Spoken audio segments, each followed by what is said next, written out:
Comenzando con el tema de urgencia y emergencia hipertensiva, a continuación veremos el contenido de la presentación. Se hablará de definiciones sobre la epidemiología, posteriormente de la fisiopatología y etiología. Además se mencionará el cuadro clínico, el diagnóstico, el tratamiento y para finalizar se hablará sobre el egreso y el pronóstico de las crisis hipertensivas. Entonces, comenzando con las definiciones, iniciaremos por definir qué es una crisis hipertensiva, que es la elevación de la presión arterial sistólica mayor a 180 milímetros de mercurio y de la presión arterial diastólica mayor a 120 milímetros de mercurio, aunque existen textos en los cuales nos refieren cifras desde 110. A partir de las crisis hipertensivas se va a dividir en dos, en urgencia hipertensiva y en emergencia hipertensiva. Y la diferencia va a radicar en que en la urgencia hipertensiva no hay alteración a un órgano blanco e incluso esta puede ser asintomática. Y en la emergencia hipertensiva, eh, esta elevación de la presión arterial va a causar un daño a órgano blanco. Entonces, esta es la principal diferencia entre ambas.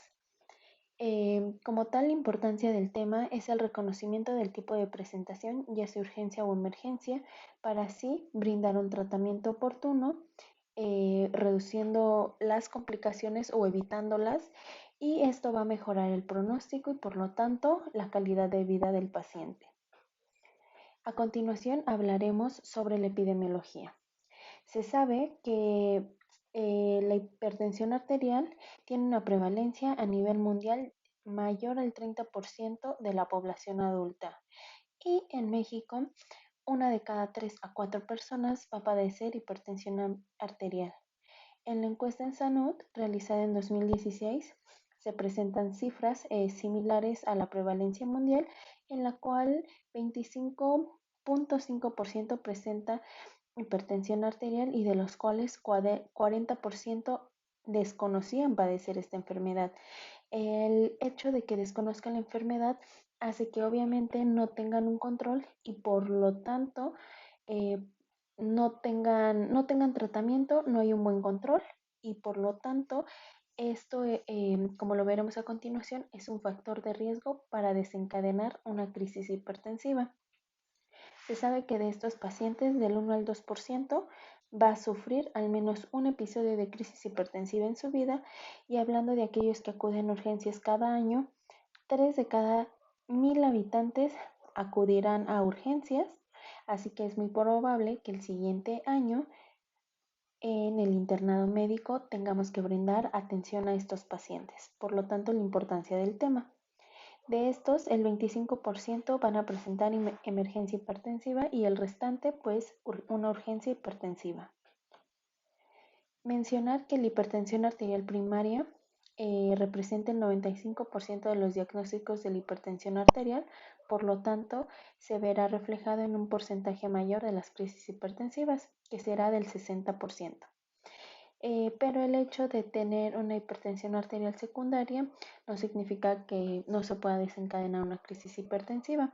Así que también se puede presentar en esta patología y principalmente en las patologías que se va a presentar es en la hipertensión renovascular y en el feocromocitoma. Los factores de riesgo para presentar una crisis hipertensiva van a ser los enlistados. El principal y el que representa el 50% de la causa de crisis hipertensiva es el mal apego o el abandono del tratamiento, que en la población mexicana es común.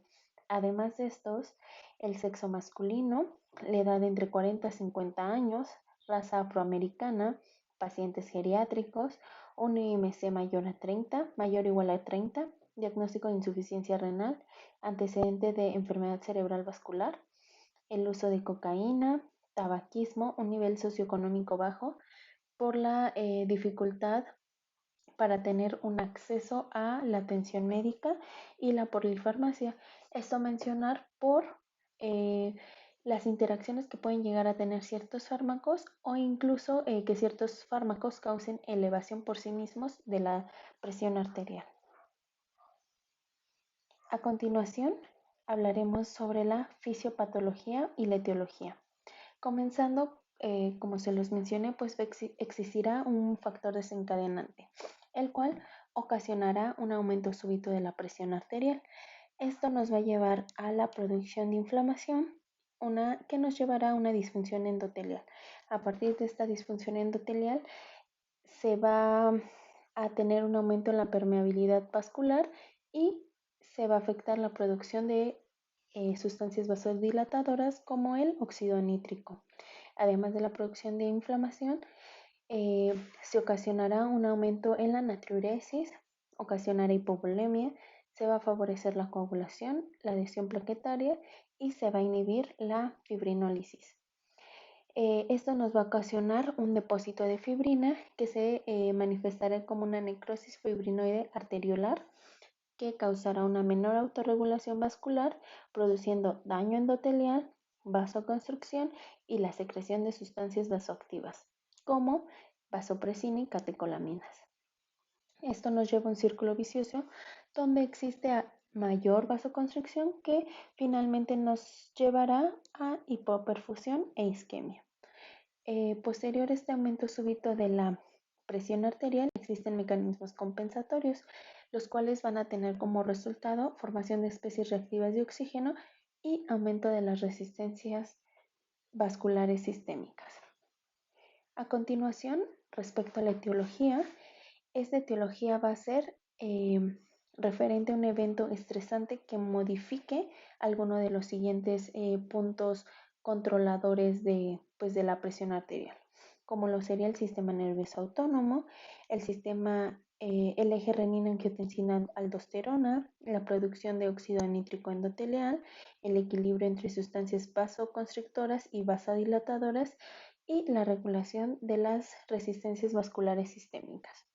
¿Y en quiénes puede suceder? Pues sucederá en hipertensos ya conocidos tanto de corta como de larga evolución o incluso, como lo vimos, un 40% no se sabían hipertensos, entonces se puede debutar con una crisis hipertensiva en pacientes pues, que no conocían que tenían esta enfermedad. Entre las patologías más comunes se encuentran neurológicas, cardiovasculares, renales y otras. Comenzando por las neurológicas, la presencia de un evento cerebral vascular, hemorragia intracraneal. Respecto a las cardiovasculares, un aneurisma aórtico, insuficiencia cardíaca aguda e infarto agudo al miocardio. Entre las renales, insuficiencia renal aguda, algún trasplante renal, el feocromocitoma y en otros hablar sobre la preeclampsia, eclampsia, traumatismo craneoencefálico, quemaduras, no tratamiento, no apego al tratamiento, interacción farmacológica, el uso de cocaína e incluso cirugías. Ahora mencionando el cuadro clínico, comenzaremos a mencionar la sintomatología general que se puede manifestar en una crisis hipertensiva, que puede ser cefalea, epistaxis, la presencia de edema, astenia, dolor torácico, disnea, pérdida del estado de alerta e incluso convulsiones. Tratando de ser un poco más específicos, la urgencia hipertensiva puede estar presente desde alguien asintomático y que accidentalmente eh, se, se diagnostique, ¿no? Entonces, estará asintomático en aquellos pacientes que generalmente por su mal apego al tratamiento o incluso por no llevar a cabo un tratamiento, tolerarán cifras de presión arterial más elevadas sin la presencia de síntomas. Se menciona que el síntoma más común en la urgencia hipertensiva es la cefalea, además de que también se puede presentar epistaxis, astenia, alteraciones motoras y sensitivas, un dolor torácico opresivo y disnea, mencionando que estos tendrán una manifestación mucho menor en intensidad en comparación en una emergencia hipertensiva, que está principalmente la sintomatología va a estar determinada por el daño órgano blanco. Entonces, pues igual tiene una variedad de presentación, como lo podría ser dolor torácico opresivo persistente como más común, además de disnea súbita y marcada, alteración del estado de alerta, cefalea, alteraciones visuales, síntomas neurológicos y mareo. Reconociendo que en la emergencia hipertensiva se lesiona un órgano blanco, mencionar que no solo exclusivamente se va a lesionar uno, se pueden lesionar dos o incluso tres o más en el caso que se le conocería como una lesión multiorgánica. Referente específicamente a la emergencia hipertensiva, hablando de los órganos blancos, mencionaremos cuáles son, que sería el cerebro, el riñón, el corazón, el ojo, la retina y arterias grandes. El órgano más afectado será el cerebro y la manifestación más común es un infarto cerebral. Además de el edema pulmonar y la encefalopatía hipertensiva son comunes. Hablando de las presentaciones clínicas específicas, se enlistan las siguientes: la hipertensión maligna, encefalopatía hipertensiva, microangiopatía trombótica hipertensiva y la elevación severa de la presión arterial acompañada de otras patologías. Comenzando con la hipertensión maligna, se van a manifestar con una elevación severa de la presión arterial mayor a 200 sobre 120 milímetros de mercurio, con una retinopatía bilateral en la cual se va a encontrar hemorragias, papiledema y exudado algodonoso. Respecto a la encefalopatía hipertensiva, la elevación de la presión arterial se va a acompañar de letargo, convulsiones, ceguera cortical e incluso coma, importante en ausencia de otra explicación. Respecto a la microangiopatía trombótica hipertensiva, la elevación de la presión arterial se acompañará de trombocitopenia, hemólisis sin otra causa aparente y mejora con tratamiento antihipertensivo. Y en otras manifestaciones, la elevación severa de la presión arterial se puede acompañar de hemorragia intracerebral, un evento vascular cerebral, un síndrome coronario agudo, la presencia de edema pulmonar cardiogénico o incluso disección aórtica. Continuando con el diagnóstico, tenemos que reconocer que el diagnóstico es clínico y lo que se debe llevar a cabo principalmente es una historia clínica rápida y dirigida, preguntando cosas básicas, como si se sabía que el paciente ya era hipertenso, si se sabe el tiempo de evolución, si tiene tratamiento, si lleva a cabo ese tratamiento y las cifras tensionales habituales que maneja. Además de esto, cuando inició con el síntoma, si hay otros síntomas acompañantes, la evolución de cada uno, si existen otras comorbilidades, si se tienen otros factores de riesgo y además hacer preguntas dirigidas para buscar si existe lesión a un órgano blanco y así determinar que es una emergencia hipertensiva. Respecto a la exploración física, lo fundamental es la medición de la presión arterial que se va a realizar en ambos brazos. Además de esto se debe obtener el índice de masa corporal, el perímetro abdominal y se debe hacer una exploración ordenada de forma cefalocaudal. Se va a hacer una exploración neurológica, fondeo de ojo, exploración de cuello, exploración cardíaca y pulmonar. Además de esto, valorar la presencia de edema, la simetría de los pulsos y evaluación de la piel como tal. Esto en búsqueda de lesión a un órgano blanco. Las pruebas de laboratorio de imagen que se definen como exámenes de primera línea son la biometría hemática, la química sanguínea, los electrolitos séricos y el examen general de orina. Además de esto, se debe realizar una investigación sobre la posible causa y también se debe de tratar. Cuando se tiene la sospecha de una posible causa o de lesión a órgano blanco, se pueden solicitar exámenes de gabinete adicionales, como lo podrían ser una tomografía, un ecocardiograma, un electrocardiograma, alguna radiografía de tórax, etc. Respecto al tratamiento de las crisis hipertensivas, comenzaremos con el tratamiento de la urgencia hipertensiva, recordando que este tratamiento es oral, es un manejo ambulatorio y posterior al control de la urgencia hipertensiva se debe intensificar o modificar el tratamiento ya prescrito o si no se conoce hipertenso, iniciar un tratamiento, cambiar estilos de vida y además de esto un seguimiento mensual para llegar a metas ideales de la presión arterial. El tratamiento consiste en el reposo en un área tranquila donde en 15 a 30 minutos se debe registrar nuevamente la presión arterial y además de esto se puede iniciar el tratamiento oral. El medicamento ideal es el captopril, que puede ser vía oral o sublingual. La dosis son 25 miligramos y si en 30 minutos no se logró el objetivo terapéutico, que es comenzar con un descenso paulatino y no brusco de la presión arterial, se puede repetir la dosis. La reducción de la presión arterial es ambulatoria, no es brusca y como meta se tiene que debe ser el 20% de la presión arterial media en las siguientes 24 a 48 horas.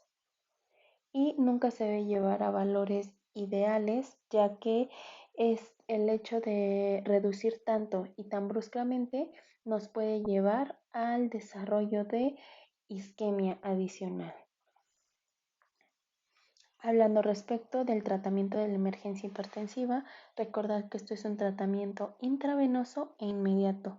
Al momento de diagnosticarlo, se debe comenzar su tratamiento. Requiere hospitalización y el tratamiento principalmente estará orientado por el tipo de daño a órgano blanco que se presente. Fármacos como la betalol y nicardipino, en caso de que se tengan presentes en la unidad médica que se encuentren, son seguros para usar.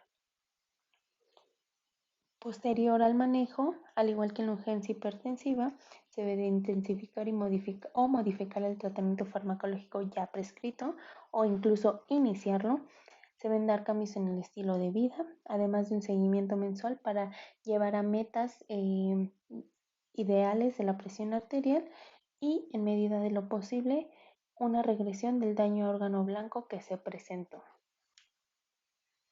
Comenzando con los algoritmos de la guía de práctica clínica, eh, hablaremos y describiremos cada una de las manifestaciones clínicas específicas, solo comentando que la preeclampsia y eclampsia son un tema independiente a este, donde se tiene indicaciones precisas que se pueden consultar en la guía de práctica clínica mencionada. Comenzando, haremos una distinción. Toda la información que se encuentra en los recuadros rojos son referentes a la guía de práctica clínica y en la tabla de color verde son referentes a guías internacionales. La discrepancia entre ambas es realmente poca, pero es importante tenerlas en cuenta. Comenzando por la encefalopatía hipertensiva, otros estudios que se deben de tomar, además de los ya mencionados como primera línea, son una tomografía y una fundoscopía. Como objetivo se tiene la disminución de forma inmediata. En la guía de práctica clínica nos mencionan que en la primera hora del 20 al 25%, que coincide con la guía internacional. El tratamiento de primera línea es la betalol y de segunda línea es el nitroprusato de sodio. Respecto a un evento vascular isquémico, tenemos dos tipos de pacientes, aquellos que no van a ser candidatos a tratamiento trombolítico y aquellos que sí lo son. En ambos, como estudios adicionales, se debe solicitar una tomografía de cráneo.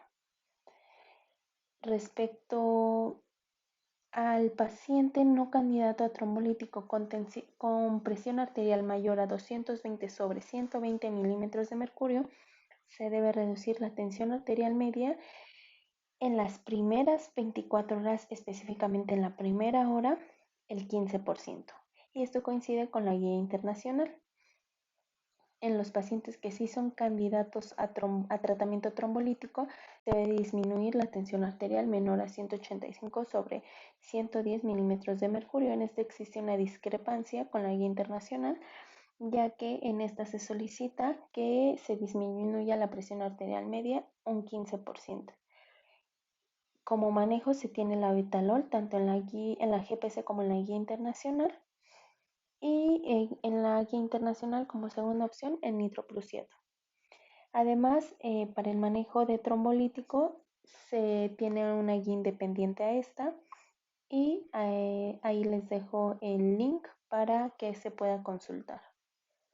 En una hemorragia intracerebral también se debe de pedir como estudio adicional una tomografía de cráneo, y se debe de disminuir la tensión arterial sistólica menor a 180 milímetros de mercurio, donde la GPC nos menciona que es paulatinamente y en la guía internacional de forma inmediata.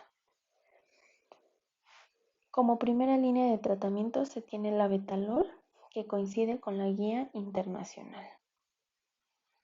En la disección aórtica, otro estudio que se debe de solicitar es una angiotomografía de tórax y o abdomen o un ecocardiograma.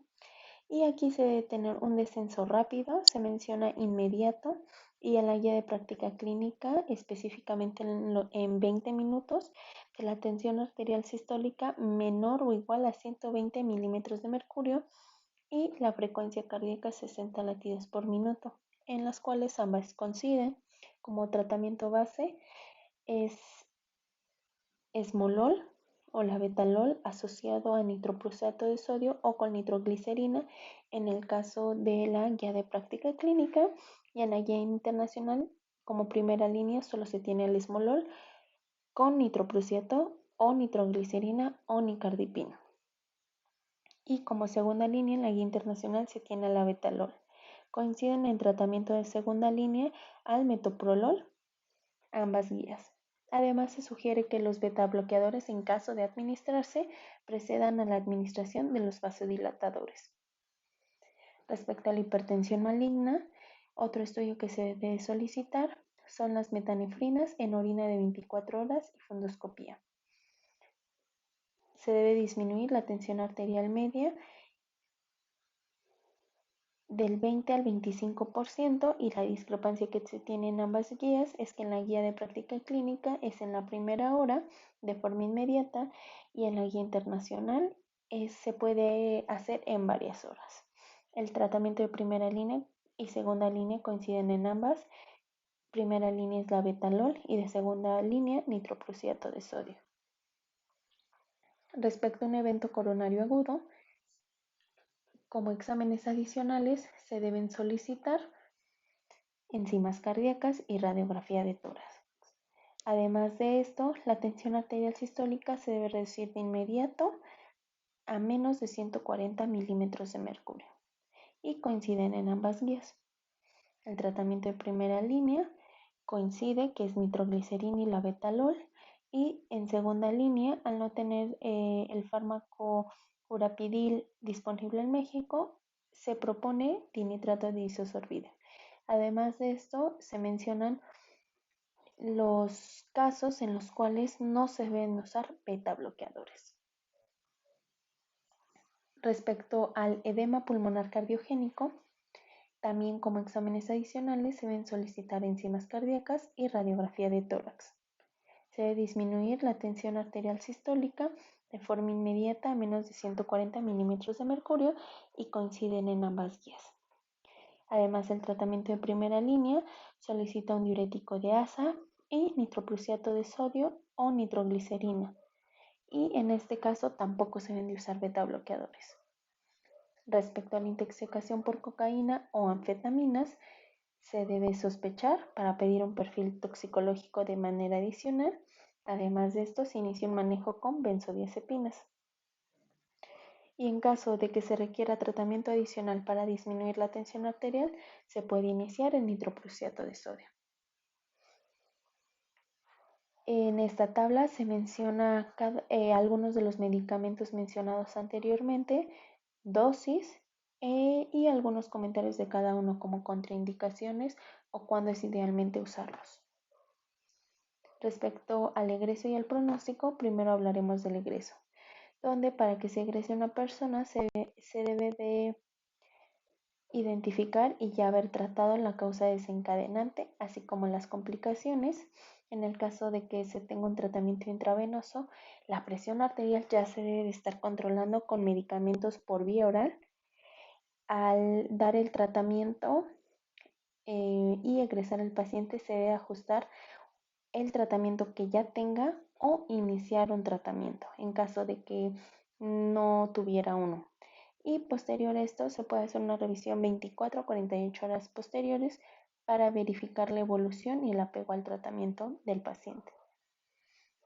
Respecto al pronóstico, recordar que va a depender de varios aspectos, como lo sería de la presencia, ya sea de urgencia o emergencia hipertensiva, en el caso de que se presente una emergencia, la magnitud de daño a órgano blanco, si el paciente tiene otras comorbilidades, si se pudo llegar a un diagnóstico temprano y por lo tanto a un tratamiento óptimo.